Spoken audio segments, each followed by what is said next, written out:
Bonsoir à tous les amis, j'espère que tout va bien chez vous. Le match entre le Zénith Saint-Pétersbourg et la Juventus de Turin vient à peine de se finir et en regardant un peu le match avec une très grande attention.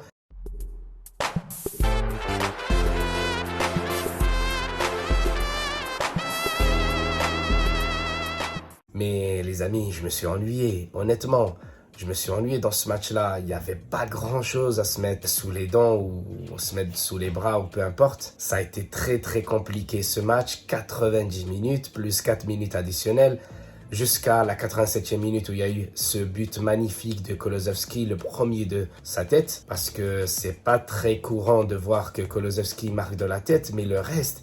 Les amis, ça a été très compliqué, même si la Juventus a nettement dominé la première période. Mais dans les occasions nettes, ça a été plutôt le Zénith avec deux très bonnes occasions où ils ont été cadrés par le Zénith Saint-Pétersbourg. La Juventus a eu 5 occasions dans cette première période, mais il n'y avait pas grand-chose.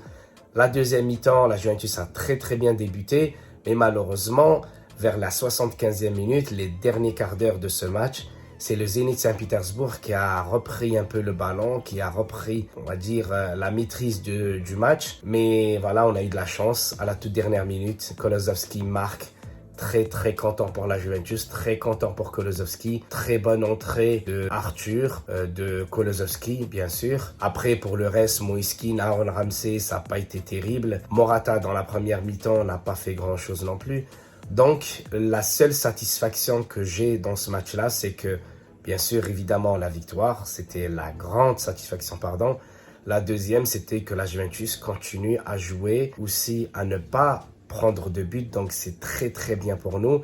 Après, les amis, la Juventus prépare aussi le Derby d'Italie. Ce week-end, plutôt dimanche, la Juventus va se déplacer au Meazza face à l'Inter de Milan. L'absence de Dybala se fait mais grandement ressentir car la Juventus n'a pas trop le maîtrise du jeu. Les occasions ne sont pas très nettes et aujourd'hui Chiesa n'a pas fait son meilleur match.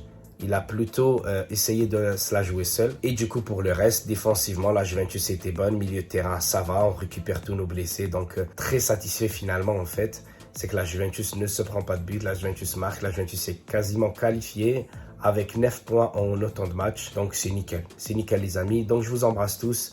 Je vais pas faire une vidéo très longue. Je vous dis à dimanche pour le grand derby. Et peut-être la vidéo durera un peu plus longtemps. Ciao. Forza Juve.